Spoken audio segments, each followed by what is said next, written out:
கஷ்டமாக இருக்கும். ஆனால் நான் பேச மாட்டேன், பக்கத்தில் யாருக்கிட்டையும் பேச மாட்டேன்.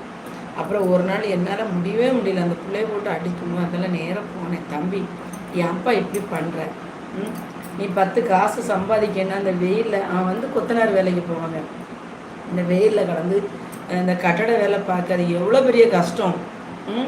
அந்த கஷ்டத்தில் வேலை செஞ்சு அந்த காசை வாங்கிட்டு வந்து இப்படி அநியாயத்துக்கு ட்ரிங்க்ஸ் போட்டுட்டு பசங்களெல்லாம் பொண்டாட்டி அடிக்கிறேன். இது என்ன பழக்கம் பாரு, பிள்ளைங்களை பாரு, நீ குடிக்கிற காசு ஒன்று அந்த பசங்களுக்கு திங்கிறதுக்கு ஏதாவது வாங்கி போடு, நல்ல பொருள் நல்ல துணி அந்த பிள்ளைங்களுக்கு இருக்கா அப்படின்னு நான் அப்படி நாலு படவை சண்டையாக அதே படத்தில் ஓடிடணும். வேண்டாம், நான் போகலைங்க.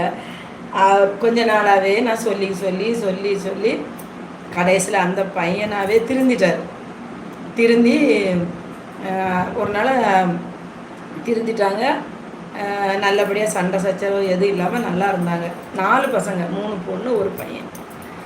அப்புறம் நாங்களும் வீடு காலி பண்ணிட்டோம். அவங்க கூட வாடகைக்கு இருந்தோம், நாங்கள் அப்போ காலி பண்ணிட்டோம். அப்புறம் இப்போங்க ஒரு 2 வருஷத்துக்கு முன்னாடி நான் அவங்கள பார்த்தேன், ஹஸ்பண்ட் ஒய்ஃபையும் பார்த்தேன். ஐயோ, அவ்வளோ பாசம், அவ்வளோ ஒற்றுமையாக 2 பேரும் பைக்கில் வந்து என் பக்கத்தில் கொண்டு வந்து நிறுத்திட்டாங்க. அதனால் நான் இது யாரா அப்படின்னு பார்த்தேன். அதனால் அந்த பையன் சத்தியமாங்க, நான் பெருமைக்கு சொல்லலைங்க, அப்படியே என் காலில் வந்து விழுந்துட்டான்.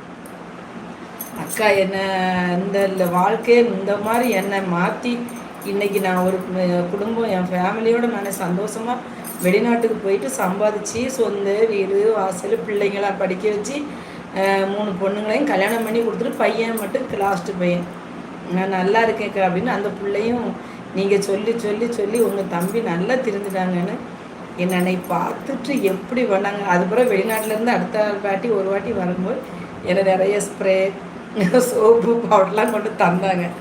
அப்படி வந்து என்னால் ஒரு குடும்பத்தை நான் வாழ வச்சுருக்கேங்க. சத்தியமாக எனக்கு அதை நினச்சி ரொம்ப பெருமையாக இருக்கும். நம்மளை பற்றியே வசதி பேசக்கூடாது, ஆனால் கண்டிப்பாக அந்த பையன் என் காலில் வந்து விழுந்தாங்க. அப்போம்லாம் ரொம்ப கஷ்டப்பட்டு இருந்தாங்க. ஒரு வேளை இந்த லைஃப்பை பார்த்துட்டு இருந்தாலும் இருப்பாங்க, பக்கத்துக்குள்ள தான் பார்த்துட்டு இருந்தாலும் நினச்சிப்பாங்க. அதுக்கு பிறகு அந்த பையன் வெளிநாட்டுக்கு போயிட்டு சம்பாதிச்சு சொந்தமாக வீடு போட்டு 3 பிள்ளைங்களையும் நகை நட்டு போட்டு கல்யாணம் பண்ணி பையனையும் படிக்க வச்சு பையனுக்கு வரம் பார்த்துட்டு இருந்தாங்க. மேரேஜுக்கு என்ன கூப்பிடுவாங்க, நான் கண்டிப்பாக போவேன். நம்ம